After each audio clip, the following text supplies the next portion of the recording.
लोकसभा निवडणूक 2024 विदर्भाच्या 10 जागांची प्रत्येक बातमी दिवसभर यूसीएन न्यूज वर। अकोला लोकसभा सीट पर प्रकाश आंबेडकर के चुनावी दंगल में उतरने के बाद अब कांग्रेस खेमे में हलचल बढ़ गई है। वैसे कांग्रेस को विश्वास है कि दोनों पार्टियों के नेताओं के बीच बातचीत का पॉजिटिव रिजल्ट आएगा। कांग्रेस प्रदेश अध्यक्ष नाना पटोले ने कहा कि अगर प्रकाश आंबेडकर की ओर से कोई प्रतिसाद नहीं आया तो कांग्रेस अपने उम्मीदवार को जिताने के लिए पूरा दमखम लगाएगी। त्याच्यामुळे परवा आमचं शरद पवार साहेबांकडे मीटिंग झाली, त्याच्यातही आम्ही त्यांना सांगितले की सांगलीमध्ये काही विदर्भ नाही आहे, विदर्भात आम्ही लाट तयार केली, तुमच्या जो उमेदवारही नव्हते तरी तिथं आम्ही तुम्हाला जिंकून देण्याची व्यवस्था करतो आहे, पण सांगली आणि भिवंडीमध्ये असं काही करू नका, त्याचे परिणाम या पट्ट्यामध्ये होतील हे आम्ही त्या दिवशी सूचना दिलेल्या आहेत।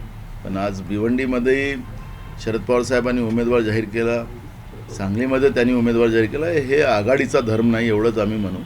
आम्ही हायकमांडला सगळा प्रस्ताव पाठवलेला आहे, हायकमांड जो काही निर्णय आम्हाला देईल त्याप्रमाणे आम्ही पुढची वाटचाल करू। मी सांगितलं विदर्भातला त्यांना उदाहरण मुद्दाहून दिलं की विदर्भात आम्ही तुम्हाला कसंही सांभाळून घेतलं, कारण की विदर्भ हा एक वेगळा गड आहे, काँग्रेसचा गड राहिलेला आहे आणि विदर्भामध्ये आत्ता पहिल्या 5 टप्प्यामध्येही आम्ही जिंकूच आणि ज्या अजून 5 जागा आहेत त्याच्यातही आम्ही महाविकास आघाडी म्हणून जिंकणार आहोत। पण पश्चिम महाराष्ट्र आणि कोंकण याच्यातला फरक आहे आणि ते समजायला तयार नसतील तर हे बरोबर नाही।